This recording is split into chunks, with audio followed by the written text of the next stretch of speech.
Բարև ձեզ հարգելի հեռուստատողներ, մենք շարունակում ենք կարևորագույն թեմաների քննարկումները պոլիտիկայի եթերում, այս բան ես զրուցել եմ քաղաքագետ Ազատ Ադամյանն հետ, ողջույն Ազատ, շնորհակալ եմ։ Բարև ձեզ, ես եմ շնորհակալ հրավերի համար։ Մի կարևոր թեմա կար, որի մասին այսպես անդադ մտածում եմ, որովհետև երբեմն տեղի են ունենում իրադարձություններ, որոնք խորքում այնպիսի նշանակություն չունեն, ինչպիսին երևում են առաջին հայացքից, եւ հիմա օրես մի գործընթացի ակտիվացման մասին խոսք գնաց, impeachment-ի, այսպես ասած, որի մասին դուք մի միտք եք գրել, ես կուզեմ դա հիմա ընթերցեմ եւ քննարկենք, քանի որ ինքս էլ այդ ուղղությամբ մտածում եմ եւ ձևակերպումներ դուք գտաք ավելի լավ, ոնց որ թե։ Դուք գրում եք Հայաստանն աշխարհաքաղաքական իրողությունների համատեքստում կամ արևմուտքի տրամաբանական գործողությունները Հայաստանում։ Երրորդ եւ չորրորդ հանրապետությունների կռիվը մոտենում է վերջին, կամ կլինի արտահերթ ընտրություններ, կամ հերթական, որտեղ չեն լինելու հաղթողներ։ Նիկոլի ելույթը մակում տրտունջ էր եւ հաստատումն այն բանի, որ պետք է արագ վաճառել խաղաղության փաստաթուղթը, քանզի ուշ վաճառելու դեպքում կհնանա եւ կեժանանա։ Ուստի պետք է արագ վաճառել, իսկ արագ վաճառքը հնարավոր է արտահերթ ընտրություններով։ Արտահերթի մի պատճառ Նիկոլն է առաջարկել։ Չկա երրորդ հանրապետությունը, չորրորդի շինարարությունը սկսվել է եւ կիսատ է մնացել։ Պակասում է ժողովրդի քվեն, որպեսզի շարունակվի։ Սա կիսատ է եւ արտահերթի հիմք չի տալիս։ Ընդդիմադիր դաշտից լեգիտիմություն է պետք, որը կարող է ապահովել պատիվ ունեմ խմբակցության սկսած գործընթացը, բայց պարտադիր պայմանը լեցուն փողոցներ։ Հետևաբար պետք է Նիկոլից սպասել սադրանքների, որից մարդիկ փողոց դուրս գնան։ Նախ հիշեցնեմ, որ երբ Վաշինգտոնյան այդ փաստաթղթերը ստորագրվեցին, մենք դրա մասին քննարկում ունեցել ենք եւ այն ժամանակ էլ կարծում էինք, որ Փաշինյանին հնարավորինս արագ կապիտալիզացիա պետք, որպեսզի նա այդ խաղաղության պատկերը, որ ստացել է, քարոզչական կարողանա վերածել քվեների, այսինքն մարդկանց ուղղորդի ընտրատեղամասեր, որտեղ կքվեարկեն իրեն։ Բայց այո, պատճառ է պետք։ Միայն այսպես ասած, այո, հայտարարել, որ ուզում եմ գնալ արտահերթ ընտրությունների, ինքը ավելի շատ կուզի ոնց որ ինչ որ իմաստով ասած ստիպված իբրև թե գնում է, ինքը չէր ուզում, բայց դե ժողովուրդը որ ուզում է գնում են արտահերթ ընտրությունների։ Գանք ՄԱԿ-ի ամբիոնի ելույթից Փաշինյանը մինչ այդ պնդում էր, որ խաղաղությունը անշրջելիորեն եկել է հաստատված է խաղաղությունը։ Ինչ փոխվեց այդ ընթացքում,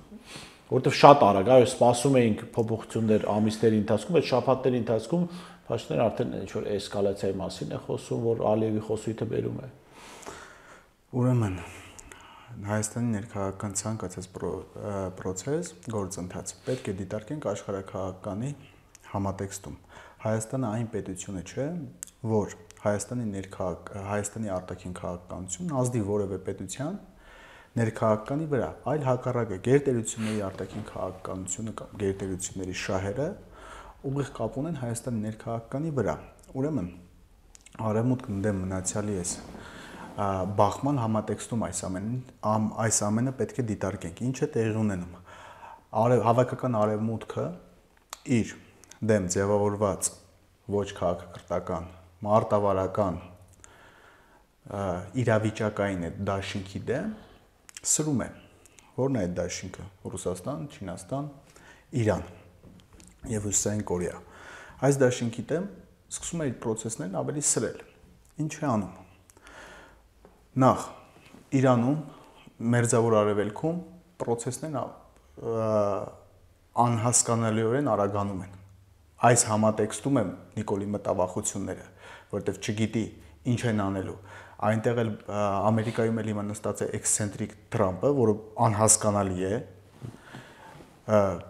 անհասկանալի է մնացածի հանդեպ, ասենք խորհրդային պետության կառավարիչների համար ինքը հասկանալի մարդ է։ Այսինքն Նիկոլը հասկանում է, որ Մերձավոր Արևելքում իրադրությունը կարող է սրվել, իսկ իրադրությունը սրվելու դեպքում ինչ կարա լինի։ Եվ օգոստոսի 8-ի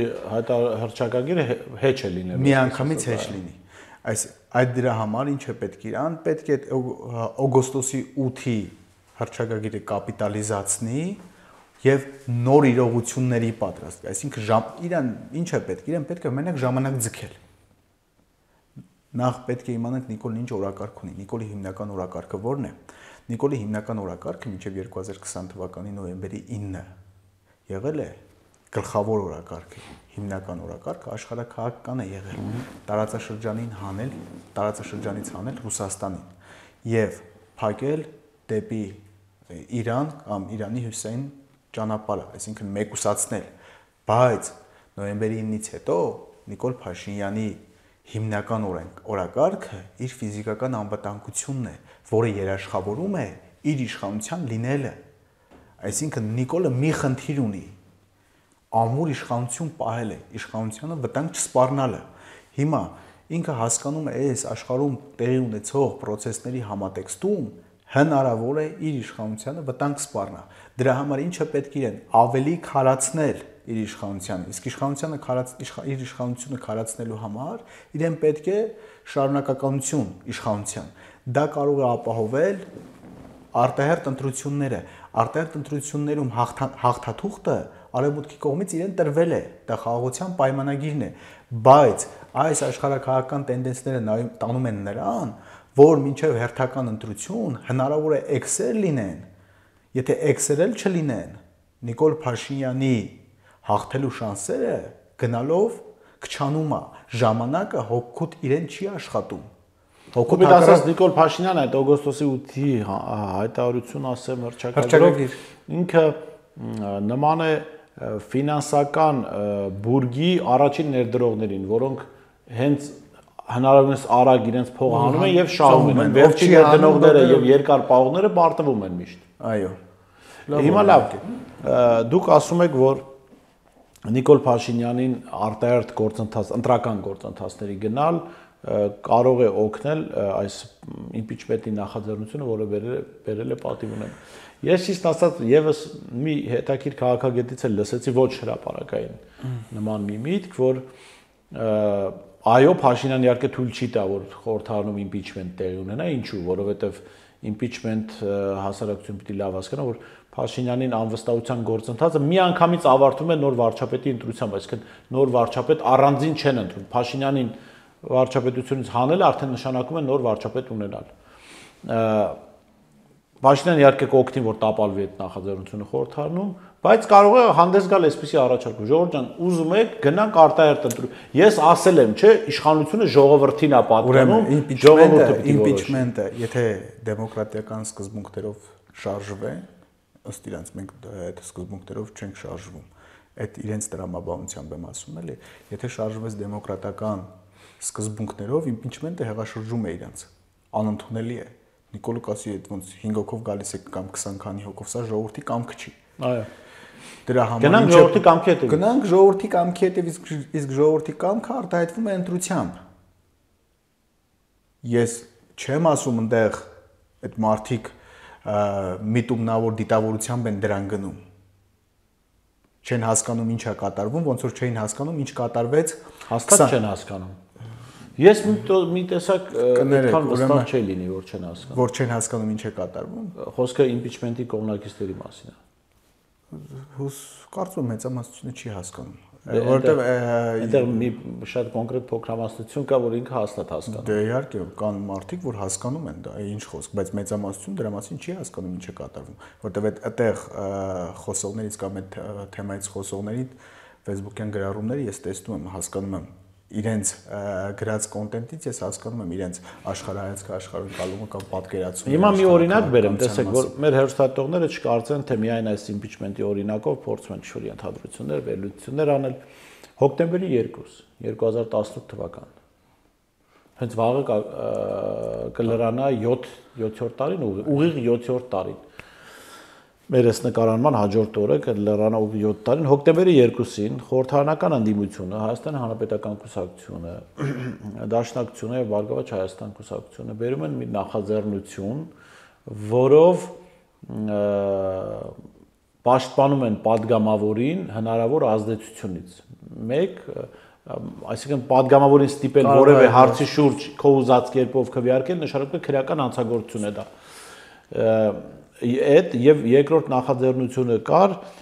կարծեմ, եթե անհնարինության պարագայում, որ կարող է խորհրդարանի նիստը տեղ ունենալ այլտեղ, ոչ ազգային ժողովի շենքում։ Այս երկու որոշումները։ Նիկոլ Փաշինյանը մի անգամից հրավիրեց ժողովրդին Բաղրամյան ժողովրդա, այդ ժամանակ կար կոալիցիոն կառավարություն, ընդ որում կոալիցիայի տեսանելի մասնակիցներն էին Ելք-Դաշնիկի կուսակցությունները, Բարգավաճ Հայաստանը, Հայ-Հեղափոխական դաշնակցությունը եւ անտեսանելի մասնակիցներ կոալիցիայի Հանրապետական կուսակցությունը, անկեղծ լինեն, որովհետեւ այդտեղ կադրեր կային, որ կոնկրետ առանց Սերժ Սարգսյանի այդտեղ չէին հայտնվի։ Հիմա այն ժամանակ թվում էր, թե ընդդիմությունը ուզում է ինչ-որ բալանսավորել, հա, ստեղծել մի իրավիճակ, որ ապրիլի 23-ը կամ մայիսի 8-ը չկրկնվի, բայց իրականում տրիգեր հանդիսացան, որ այն ընտրությունները խորհրդարանական, որը Փաշինյանը խոստացել էր մայիսին, անցկացվի դեկտեմբերին, այսինքն 2019-ի մայիսին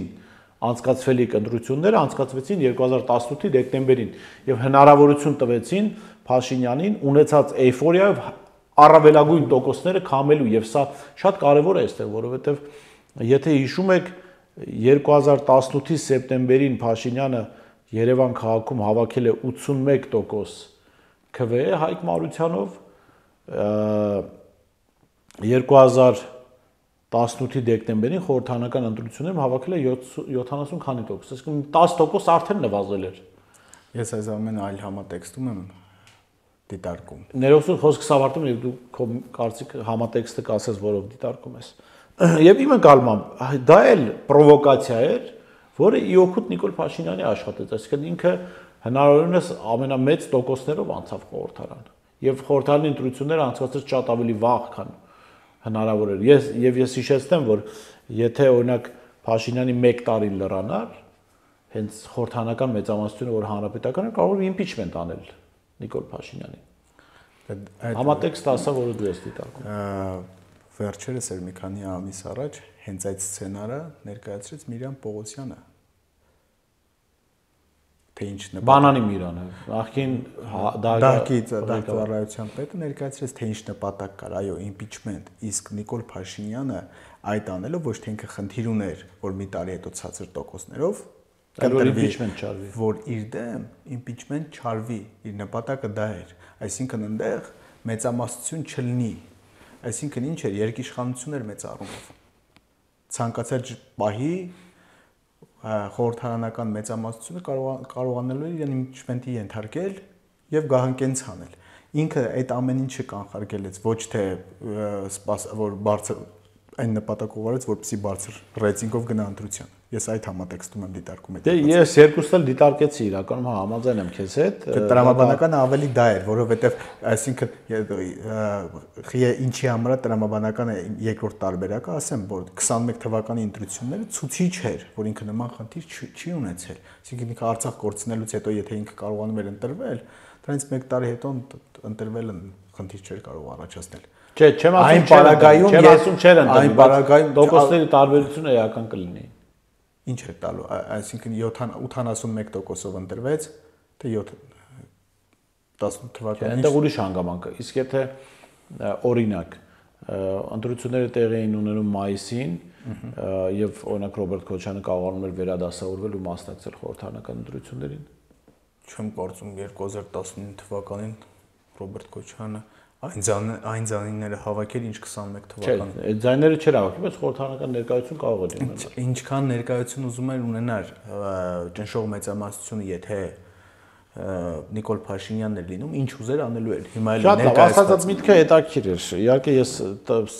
տարբերակներից մեկը նաև դա է դիտարկում, որ իմպիչմենտ 1 տարի հետո չարվեր։ Հիմնականը դա է։ Միրան Պողոսյանը դրա մասին ասել էր, այո, ինչպես նկատեցիր, հանրապետական կուսակցության падգամավոր։ Հիմա լավ, այստեղ հետաքրքիր հարց է առաջում։ Ես այդ գործընթացի մասնակիցներին հարցրել եմ, падգամավորների նախքին։ Ընդ որում գրեթե բոլոր խմբակցություններից, ովքեր մասնակից են եղել, իրենց համար անհասկանալի է եղել այդ գործընթացը։ Իրենք գնացել քվեարկել են հոկտեմբերի 2-ին։ Այո։ Բայց իրենց համար իրենք գնացել քվեարկել են կողմ, բայց իրենց համար անհասկանալի հիմնականում կուսակցության ղեկավարներն են որոշել։ Այսինքն իրենց համար անհասկանալի եղել որն է դրա նպատակը։ Ավելին եղել է կուսակցության ներկայացուցիչ, որ իր ղեկավարին ասել է, որ սա անիմաստ գործընթաց է, մենք մեկ է պարտվելու ենք սրանում։ Տեսեք, եւ պատասխանը եղել է հետեւյալը. դուք գնացեք, մենք գիտենք ինչա տեղի ունենալու։ Հիմա արդյոք չէին հասկանում մարդիկ ուր են տանում այս գործընթացով։ այդ պատգամավորներն ովքեր քվեարկել Ոչ նրանց ղեկավարները։ Դրանց ղեկավարները այդքան բարդ բան չի որ չհասկանային թե ուր են տանում բայց խնդիրն ինչումն է աշխարհակահաղական խորը աշխարհակահաղական այդ բազմաշերտ process-ները իրենք չեն հասկանում որովհետև հասկացողը նման բանի տակ չէր կարող մտնել Լավ իրենց ֆիզիկական անվտանգությունից ելնելով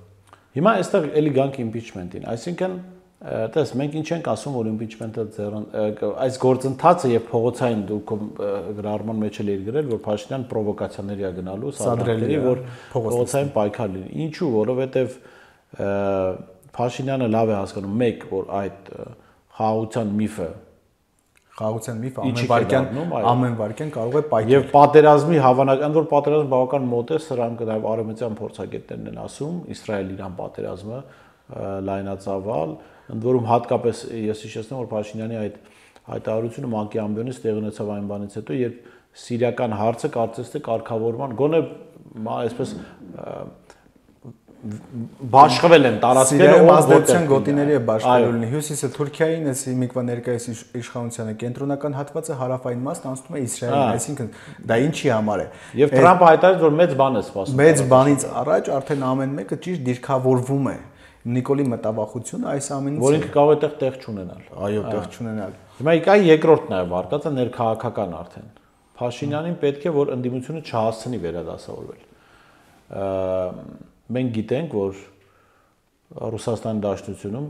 կայացվել են որոշումներ ինստիտուցիոնալ փոփոխություններ են տեղի ունեցել եւ ըստ էության այդ փոփոխությունները չեն կարող չազդել Հայաստանի ներքաղաքական կյանքի վրա հիմա եւ հոկտեմբերի այսօրվանից այսինքն երբ որ մենք նկարահանում ենք սա այդ ինստիտուցիոնալ փոփոխությունները գործնականում սկսում են աշխատել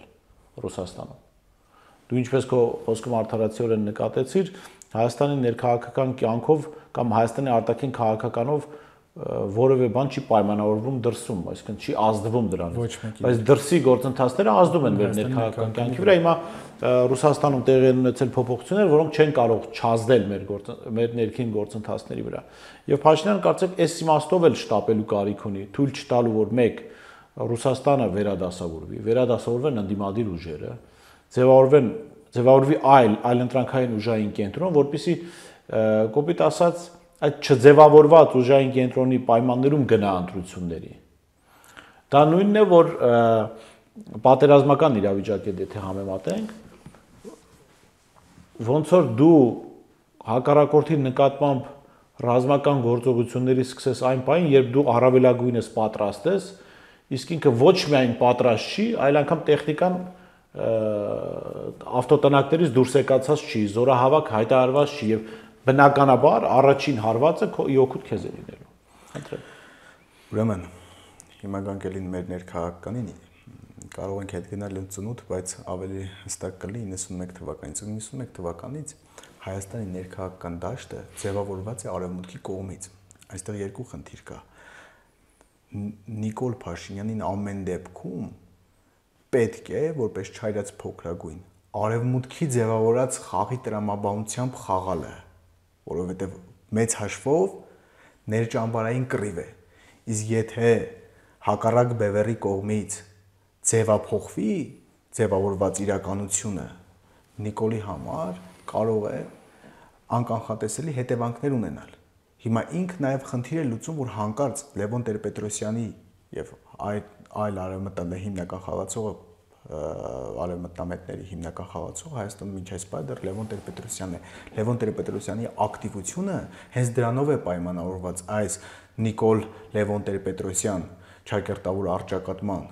տրամաբանությունը հենց այստեղ է իրենք չեն թողում օտար մարմին մտնի իրենց ձևավորված խաղի մեջ այդ պատճառով է այդ պատճառն էլ կա այս ամեն ինչի մեջ որ չթողնել ոչ մեկ դրսից չմտնի իրենց գծած խաղի մեջ ու դրան ամեն կերպ աջակցում է արևմուտքը այն էլ այս կրիտիկական պահին որովհետև մերձավոր արևելքի հյուսիսային դարպասն է հարավային Կովկասը այստեղ չի կարող սցենարից դուրս որևէ բան լինել արևմուտքի համար Մյուս կողմից կա հաջորդ տեսակետը, դες, ասում են Փաշինյանին այնուամենայնիվ ձեռնտու է հերթական ընտրությունը, որովհետև գարնան ավարտին Հայաստան կգան այդ եվրոպացի առաջնորդները, դա հավելյալ այսպես քարոզչական տեմպ կտա Փաշինյանի քարոզարշավին, մարդիկ կհամարեն, որ տեսեք աշխարհի առաջնորդները եկել են, Փաշինյանի ձեռքով բարև են տալիս, ուրեմն երևի թե ինչ-որ բան արժի աշխարհում, որ մյուս կողմից կա տեսակետ, որ փորձելու են անել ամեն բան, որպեսզի Էրդողանը գա Հայաստան եւ ստեղծվի տպավորություն, որ հայ-թուրքական հարաբերություններն էլ կարգավորման մոտ են։ Հական Ֆիդանը հայտարարեց, որ 2026-ի առաջին կիսամյակում պիտի որ ստորագրվեն հայ-ադրբեջանական այսպես կոչված խաղաղության, այո, առաջին կիսամյակում խաղաղության փաստաթուղթը, այս բոլորը նաև հնարավորություն են քարոզչական դաշտում Նիկոլ Փաշինյանի համար։ Թե Փաշինյանի վախը կարող է լինել այն, որ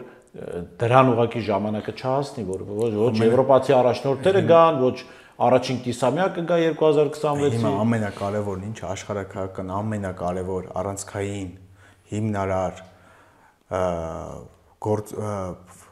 ակտն ասենք թե գործողությանն ասենք թե սպասումն ասենք ըստ ճաշակի, որս ոնց կարանք թող ընդունենք, այն է, թե Իսրայելը Իրանի դեմ երբ ու ինչ է անելու։ Հիմա շատերը կարծում են, որ այս փուլում Իսրայելը փորձելու է հունիսյան 12-օրյա պատերազմի ավելի թիրախային գործողություն անել եւ հոգեվորական էլիտային գլխատել եւ ռազմական էլիտային գլխատի, այս փուլում է դա, բայց սա կարող է նաեւ վերածվել լայնածավալի։ Եվ հնարավոր է 12-օրյայի նման այդ երկու կողմը տես ճակերտավոր հաղթեն, ոնց որ համ իրանցիները իրենց հաղթանակներին նշում, Իսրայելն իր հաղթանակներին նշում, եւ մնա գարնանը։ Հիմա ամեն բան սրանից է կախված։ Նիկոլն ամեն դեպքում հասկանում է, չէ, աշխարհում ինչ է կատարվում։ Իրեն շտապել է պետք։ Եթե Արևմուտքը որոշեց, որ Մերձավոր Արևելքում այս պահին կոնֆլիկտը սառացվում է, հա, իրենք ամեն ինչ անելու են, որ 2026 թվականին Նիկոլն ընտրվի, ոնց որ արեցին Մոլդովայում։ Այս Մոլդովայի ընտրությունները մեր համար շատ կարևոր էր։ Եթե Արևմուտքին պետք է, ամեն կերպ ինքը կարողանում է իր տեխնացուին պահել։ Որոնց Պավել Դուրովը հետաքրքիր բացահայտումներ արել Telegram-ի սեփականատերը, որ ֆրանսիական հատուկ ծառայությունները իրեն խնդրել են աջակցել Մոլդովայի հարցում Սանդուին։ Դե այն կողմին էլ որպես գործակալական ցանց ներկայացնել, բայց այդքանից հետո մարդիկ կարող են իշխանություն պահել։ Արևմուտքը պահեց ամեն դեպքում, այս ամենը պետք է աշխարհակահաղականի համատեքստում։ Մենք չգիտենք երբ է լինելու Իրան-Իսրայել հակամարտություն եւ ոնց է լինելու։ Լավ, եթե հետևում ենք քո վերլուծությանը, ստացվում է, որ ընտրություններով Փաշինյանն հաղթել հնարավոր չի։ Էլի պետք է աշխարհակահաղականի համատեքստում։ Եթե տեսեք, աշխարհակահաղական որ իրավիճակում ինչ ելքեր կարող են ունենալ։ Եթե Ռուսաստանը 26 թվականին Ռուսաստանի դիրքերը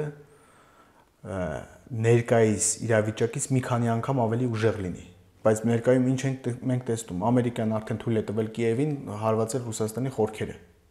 այսինքն կոնֆլիկտը գնալով սրվում է։ Հետո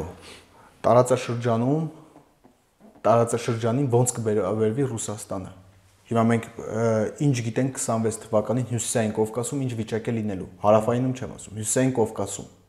Հիմա այս Ադրբեջան-Ռուսաստան այս սրացումների համատեքստում ինչ կարող է լինել։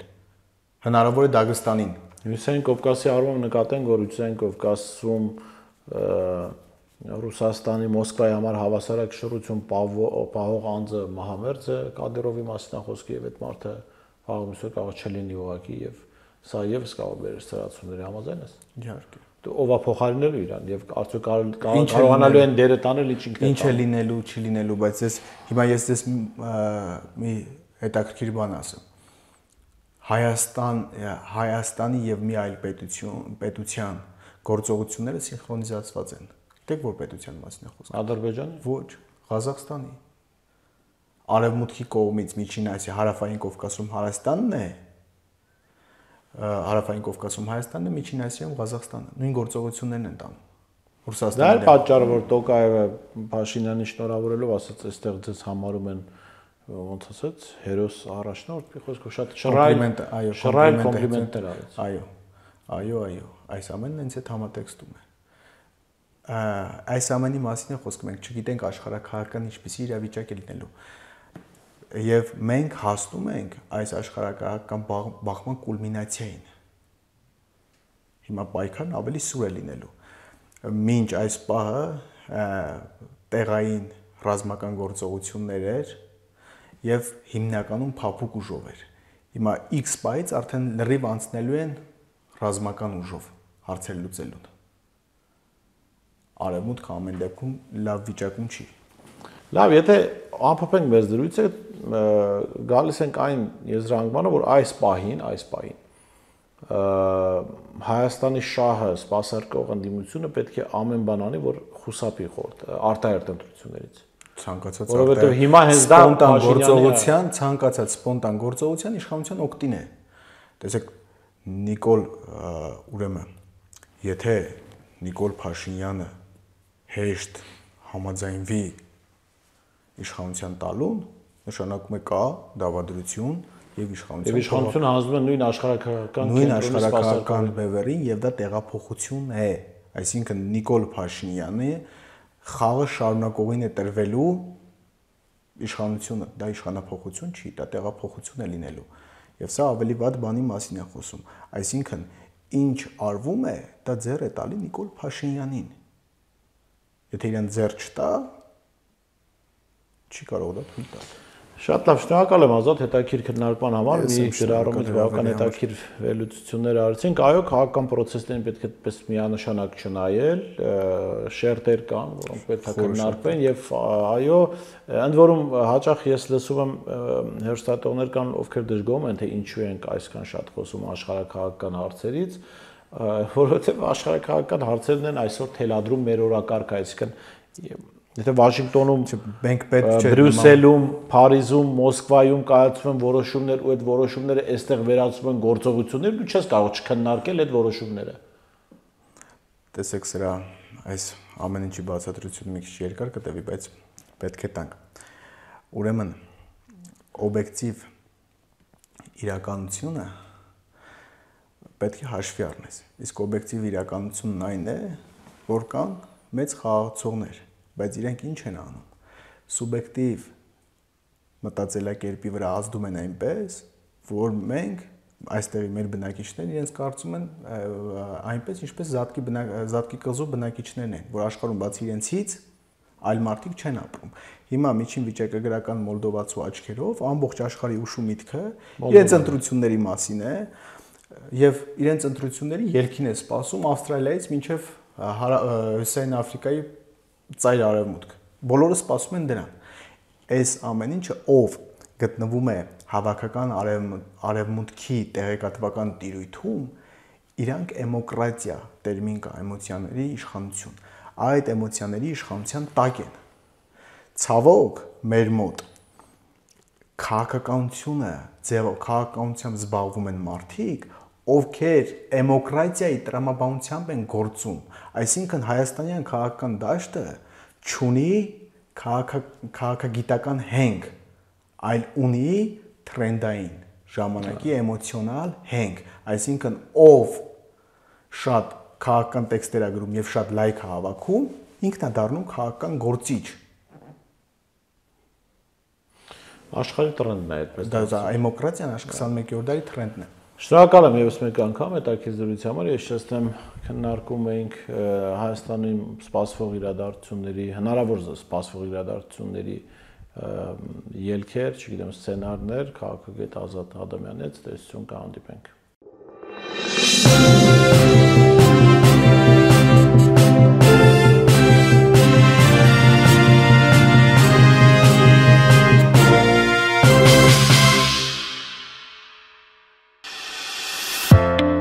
Իսկ դու արդեն որոշել ես, թե որ երկրներ պիտի այցելես 2025 թվականին։ Եթե դու ես հոգնել օրեր շարունակ հարցումների անպատասխան մնալուց, դիմիր Travel with N տուրիստական գործակալություն, սպասեցնել չեն տա, անմիջապես կստանաս լավագույն առաջարկները, տուրփաթեթներ, ավիատոմսեր, հյուրանոցների լայն ընտրանի, էքսկուրսիաներ, սոցփաթեթի սպասարկում եւ ամենակարևորը 24/7 ձևաչափով բարեհամբույր սպասարկում։ Travel with N 095 89 20 48